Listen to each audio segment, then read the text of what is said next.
You're listening to an Airwave Media Podcast. Over this past winter, I spent a lot of time down in our basement sorting through our stuff.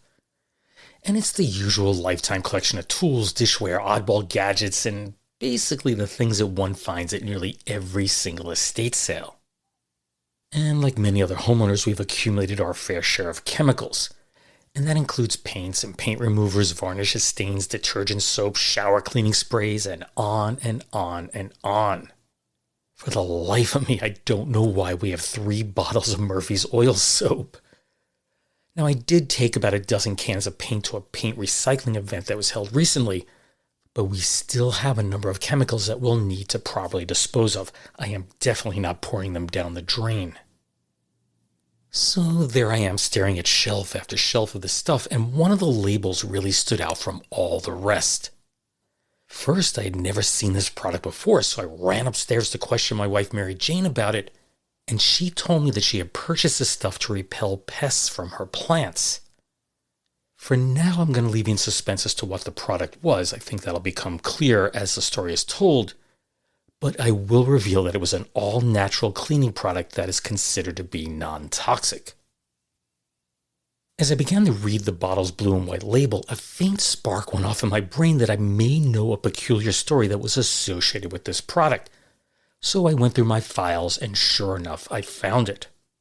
It was about the crucifixion of a man, and no, it's not that man, if you know what I mean. Instead, this is an attempted crucifixion of a man beneath Chicago's elevated railway system near the tail end of World War II. I am Steve Silverman, and that story, A Crucifixion in Chicago, is coming up next. This is the Useless Information Podcast. Useless information. During the early morning hours of March 9, 1945, Chicago police received a report of an automobile accident. 2 patrolmen were sent out to investigate, but they found nothing. Then, as they cruised around in the patrol car, they heard a man's tortured cries. He suddenly screamed, "Help! Police! Murder!" They jumped out of their car and ran toward the elevated railway tracks in the rear of 1627 Clybourne Avenue, and they were shocked by what they saw. There, right before their very eyes, they saw a man lashed to a 10-foot or 3.05-meter wooden cross, and his feet were dangling at about 3 feet or 91.4 centimeters off the ground.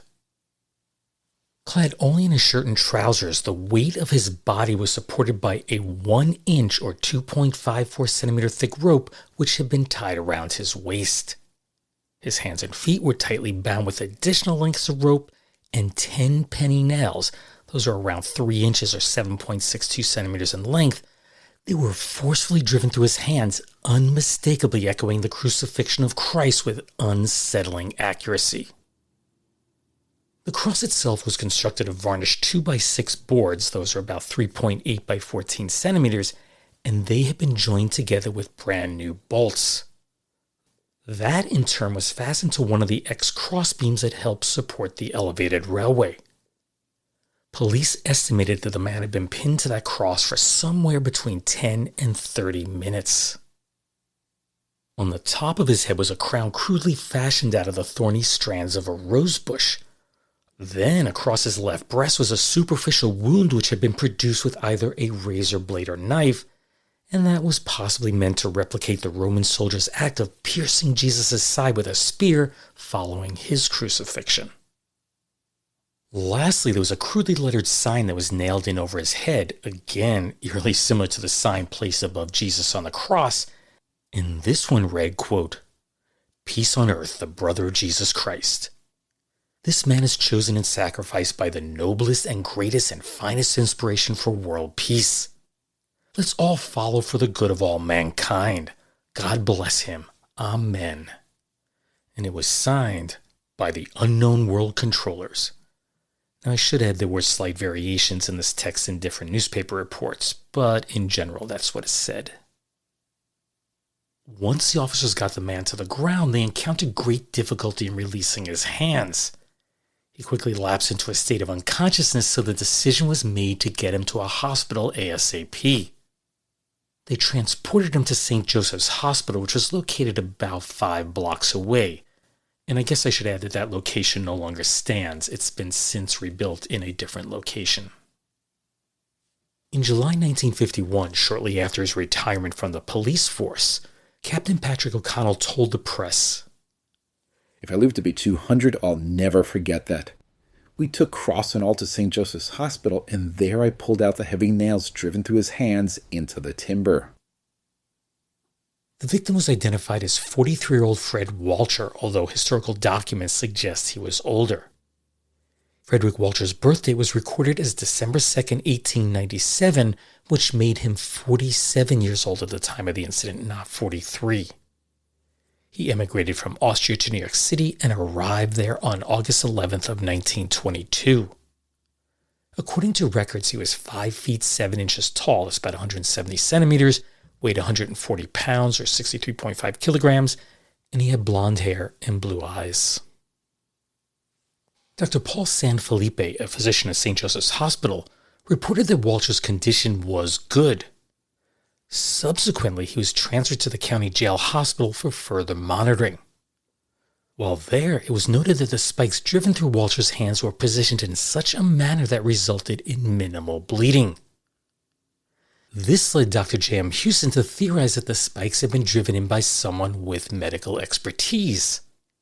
His reasoning was that only a person with medical knowledge would have been able to do so in such a way as to completely miss all the blood vessels and bones. Walcher told investigators he was in his basement room at 1638 North Halsted Street. At the time, he had been working as a porter in the tavern upstairs. Then, at around 11 p.m., a man burst into his bedroom and told him there had been an automobile accident down the street and that he needed to come at once. Walcher immediately jumped into action, but upon his arrival at the site of what was to be his crucifixion, 2 additional men appeared and threatened him with their pistols. They then forced Walcher to drink something, and presumably that was to alleviate the pain that they were about to inflict on him. While he was unable to identify any of his assailants, Walcher told police, "There were 3 men altogether. They asked me if I was willing to die for my ideals. I told them I was willing to die for my ideals." Then they assured him that they wouldn't kill him if he subjected to crucifixion. They then lashed me to the cross and drove the spikes through my hands. While Walcher was recovering from his wounds, police conducted a comprehensive search of his apartment. Among their findings were documents outlining an economic blueprint for a New World utopia, plus some pro-Nazi literature, which was probably not the best thing to have while the U.S. was actively at war with Hitler. At this point, investigators were beginning to wonder if Walcher was a member of some sort of cult, and maybe, just maybe, that he had been a willing victim in his own crucifixion. While questioning him, Walcher kept repeating one name, Dr. Emil Bronner. So investigators headed on over to his apartment at 5652 South Christiana Avenue, and they quickly determined that Walcher and Bronner shared similar political views. Dr. Bronner said, "When I first met Walcher, I was astonished to find he had worked out a program almost identical to mine. Lately, he had gotten into a strange state of mind. The last 6 months, he had been talking at many meetings. He always ended by saying that people were so stupid and ignorant that something violent was needed to awaken them. He said a crucifixion would do it. I believe that some men who heard him say these things got so worked up that they decided to crucify him. They don't mean they were angry with him. They were as much worked up as he was. They probably didn't understand that he didn't intend to be the victim." Back at the hospital, Assistant State's Attorney William F. Crawley was finally able to get a bit of a confession from Walcher. He claimed that the crucifixion had been arranged to draw attention to his, quote, American industrial democracy, unquote, plan, and that aimed to redistribute global wealth. In theory, this would limit how much wealth one could accumulate, spread those riches out to others, and of course raise the living standards of the common man. Walcher perceived himself as a second Lincoln, one who would finally free the slaves of the world.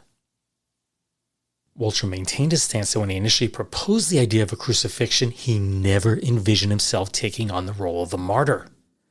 However, when the men did select him, he offered up little resistance. Doctors told reporters that Walter was expected to make a complete recovery. So the press crowded into his hospital room, and he was thrilled that his utopian vision was receiving the recognition that it warranted. I hope it'll bring peace. I'd rather be crucified than suffer bloodshed in war. So, do you want to give a guess who was standing right by Walter's side? Well, it was none other than Dr. Bronner, who was gleefully distributing copies of his peace plan to all present. The police did continue on with their investigation, but they were unable to locate the 3 men who supposedly nailed him to that cross. Now, this is pure speculation on my part, but I can't help but wonder if Dr. Bronner had something to do with it. Captain O'Connell announced that Walter would undergo a lie detector test to determine if he was aware of his attackers' identities.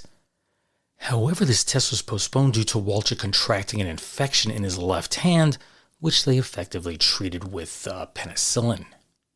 But when the test finally took place on March 13th, investigators concluded that Walter had been a willing victim, but he still insisted that he couldn't identify any of his assailants. And to this day, they remain elusive, casting doubt on whether or not they truly existed. After a police court hearing, Walter was ordered to undergo a psychiatric evaluation. On March 29, 1945, Dr. David B. Rotman presented his report to Judge Victor A. Kula. Rotman concluded that Walter exhibited signs of mental instability and that he required further medical treatment. He also characterized Walter as a ne'er-do-well who was being manipulated by a fanatical group which promoted a scheme to bring economic prosperity to everyone. In the end, Walter was fined $100, just about $1,700 today. He was fined $100 on a disorderly conduct charge. Following this event, the paths of Fred Walter and Dr. Emil Bronner would diverge drastically. Walter, he would pass away in relative obscurity in October of 1964. Conversely, Dr. Bronner would find a new and very unique way to spread the gospel of his beliefs. But first, we should probably back up a bit and I'll tell you a little bit about the man. Emanuel Theodor Heilbronner was born in Germany on February 1st of 1908. He then moved to the United States in 1929, but with Hitler's rise to power, he decided it was in his best interest to shorten his name to just Bronner. So instead of Heilbronner, he was now Bronner. Now, prior to Walter's near crucifixion, Bronner had already developed his plan for world peace. So he had copies of his plan printed up and he generously distributed them at meetings and lectures, whenever he could. And this may be how Walter learned about his ideas. Bronner preached that there should be just one worldwide country, what he called the United States of the world. And he would have a World Congress that consisted of one representative for every 1 million people on what he referred to as Spaceship Earth. In addition, there would be just one religion. He called it the all-one-God faith. Basically, what he envisioned was one supersized country in which everyone was a member of a merged super religion. And just whose religion was that? Well, it was kind of a mishmash of all of them. And here's just a sampling of his writings. The Second Coming of God's Law. Muhammad Zarib's 1948 found Israel Essence scrolls in Einstein's Hillel proved that as no 6-year-old can grow up free without the ABC, so certain can no 12-year-old survive free without the moral ABC that Mason Tent and Sandalmaker Rabbi Hillel taught Carpenter Jesus to unite all mankind free in our eternal Father's great all-one God faith. For we're all one or none. Listen, children, eternal Father, eternally one. Wow, I have to tell you, that was really hard to read. And since you loved it so much, here's another one. First, if I'm not for me, who am I? Nobody. Second, yet if I'm only for me, what am I? Nothing. Third, if not now, when? Once more, unless constructive selfish I work hard perfecting first me, absolute nothing can help perfect me. Fourth, only hard work, God's law can save us, but if we teach only our clan, we're all hated then. So Hillel taught Jesus we must teach friend and enemy, the whole human race, the full truth, hard work, press and profit-sharing moral ABCs, all one God faith, uniting the whole human race. For we're all one or none. As teach for 6,000 years the astronomers Abraham and Israel since the year 1. Listen, children, eternal Father, eternally one. Exceptions eternally? None. Absolute none. I bet right now you're out of breath just listening to me read all of that. That's probably a good place for me to stop. But don't you fear. There's a very good chance you have the remainder of the text in your home right now. And if you don't, just head on over to your local grocer or discount department store, and chances are they have his teachings on their shelves right now. You don't even have to make a purchase. You can just stand there and read it.